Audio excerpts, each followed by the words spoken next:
മാമ്പഴ പുളിശ്ശേരി ഉണ്ടാക്കാനായിട്ട് 5 മൂവാണ്ടമാങ്ങ ഇവിടെ എടുത്തിട്ടുണ്ട്. അത് ഇതേപോലെ തൊലി ചെത്തി കളയുക, ചീന്തി കളയാണ് നമ്മൾ ചെയ്യുന്നത്. മൂട് ഭാഗം ചെത്തിയിട്ട് കൈ കൊണ്ട് തൊലി ചീന്തി കളയാണ് ചെയ്യുന്നത്. തൊലി ചെത്തിയ മാമ്പഴം കുക്കറിലേക്ക് ചേർത്ത് കൊടുക്കുക. കുക്കറിലാണ് നമ്മളിത് വേവിക്കാൻ പോകുന്നത്. ചെറു മാങ്ങയാണെങ്കിൽ നമ്മൾക്ക് ചട്ടിയിലിട്ട് വേവിച്ചാൽ മതി. ഇത് മൂവാണ്ടമാങ്ങ ആയതുകൊണ്ടാണ് വേവിക്കുന്നത്. അതിലേക്ക് 1/4 ടീസ്പൂൺ മഞ്ഞൾപ്പൊടിയും 1 ടീസ്പൂൺ നല്ല എരിവുള്ള മുളക് പൊടിയും 2 പച്ചമുളക് നടുവേ കീറിയതും ആവശ്യത്തിന് ഉപ്പും 1 കപ്പ് വെള്ളം കൂടെ ഒഴിച്ചിട്ട് നന്നായിട്ട് വേവിച്ചെടുക്കണം. അതായത് ഏകദേശം ഒരു 3-4 വിസിൽ വരുന്നത് വരെ മീഡിയം ഫ്ലെയിമിലിട്ടിട്ട് വേണം വേവിച്ചെടുക്കാനായിട്ട്. അത് വെന്ത് വരുന്നതിൻ്റെ ഇടയ്ക്ക് 1/4 കപ്പ് ചെറിയ തേങ്ങ എടുത്തിട്ടുണ്ട്.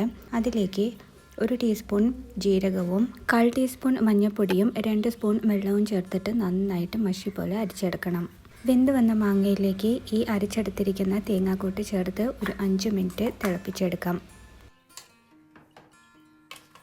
അത് തിളച്ച് വരുന്നതിൻ്റെ ഇടയിൽ തേങ്ങ അരച്ച മിക്സി ജാറിലേക്ക് ഒരു 1/4 കപ്പ് തൈര് ചേർത്തിട്ട് നന്നായിട്ടൊന്ന് അടിച്ചെടുക്കാം. ഇത് നമ്മുടെ മാങ്ങാക്കൂട്ട് തിളച്ച് വരുമ്പോൾ ഓഫ് ചെയ്തതിന് ശേഷം ചേർക്കാനുള്ളതാണ്.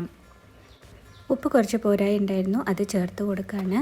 ഇനി അത് നന്നായിട്ട് മിക്സ് ചെയ്തതിന് ശേഷം ഇപ്പോൾ തേങ്ങാക്കൂട്ടൊക്കെ നന്നായിട്ട് വെന്ത് വന്നിട്ടുണ്ട്. അതിലേക്ക് അടിച്ച് വെച്ചിരിക്കുന്ന തൈര് ചേർക്കുകയാണ്. ഈ തൈര് ചേർത്തതിന് ശേഷം തിളപ്പിക്കരുത്. അപ്പം തന്നെ നമുക്ക് തീ ഓഫാക്കാം. ഇനി ഇതിലേക്ക് താളിച്ചിടാം.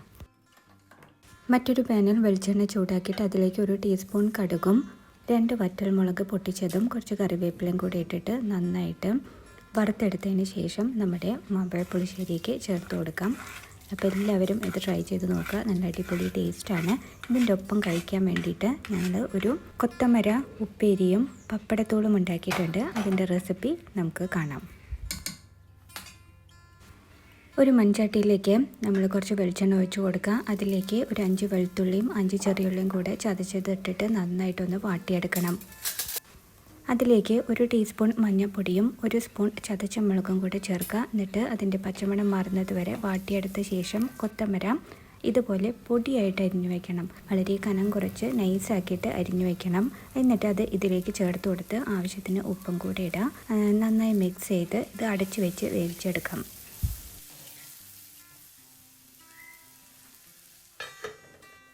നല്ലോണം വെന്ത് വന്ന ശേഷം അതിലേക്ക് 2 ടേബിൾ സ്പൂൺ തേങ്ങ ചിരവിയത് ഇട്ട് കൊടുത്ത് നന്നായിട്ട് അതിലെ വെള്ളം വലിയുന്നത് വരെ തുറന്നു വെച്ച് നന്നായിട്ട് ഡ്രൈ ആക്കി എടുക്കണം.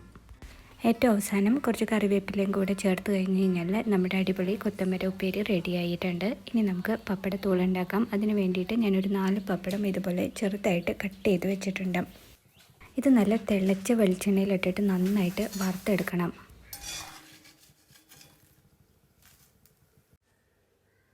ഇനി നമ്മളതിലേക്ക് 1 സ്പൂൺ നല്ല എരിവുള്ള മുളക് പൊടി ഇട്ട് കൊടുക്കുകയാണ്. എന്നിട്ട് ഇതുപോലെ നമ്മളൊന്ന് ടോസ് ചെയ്തെടുക്കാം. 1 സ്പൂൺ കൊണ്ട് മിക്സ് ചെയ്താലും മതി, അല്ലെങ്കിൽ ഇങ്ങനെ ടോസ് ചെയ്തെടുക്കുകയും ചെയ്യാം. നമ്മുടെ പപ്പടത്തോൾ റെഡിയായി. ഇത് നമുക്ക് കുറച്ച് കാലം ഒരു ബോക്സിലിട്ടിട്ട് സൂക്ഷിച്ച് വയ്ക്കാം. 1 ആഴ്ചയൊക്കെ നമുക്ക് ബോക്സിലിട്ട് സൂക്ഷിച്ചാൽ കഞ്ഞിയുടെ ഒപ്പം കഴിക്കാനായിട്ട് നല്ല ടേസ്റ്റാണ്. വീഡിയോ ഇഷ്ടമായാൽ ലൈക്ക് ചെയ്യാനും ഷെയർ ചെയ്യാനും മറക്കരുത്. അതേപോലെ നിങ്ങളുടെ ഫീഡ്ബാക്ക്സ് കമൻറ്റ് ചെയ്യുക. ആദ്യമായിട്ട് നമ്മുടെ ചാനലിൽ വരുന്നവരുണ്ടെങ്കിൽ ഒന്ന് സബ്സ്ക്രൈബ് ചെയ്തേക്കണേ. വീണ്ടും മറ്റൊരു വീഡിയോ ആയിട്ട് കാണാം. Till then take care and bye bye.